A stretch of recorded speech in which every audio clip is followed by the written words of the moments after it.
สถานแปดทิศจังหวัดประเดียวอาทิตย์ที่อยู่จังหวัดบึงกาฬ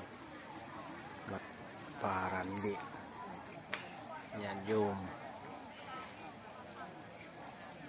เดี๋ยวกำลังไปทำกิจไปทำไปพักทำบัดเย็นบัดเย็น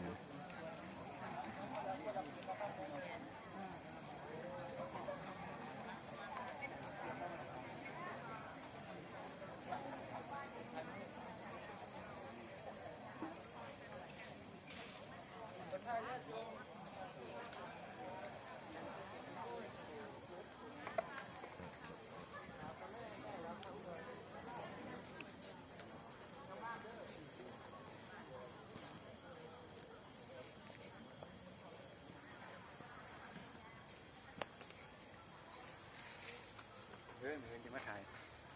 กระเสาแล้วก็ทำมันยินตะบัดยังเหมือนยังเหมือนยังหรอเสาจะมาถ่ายนะถ่ายตอนมืด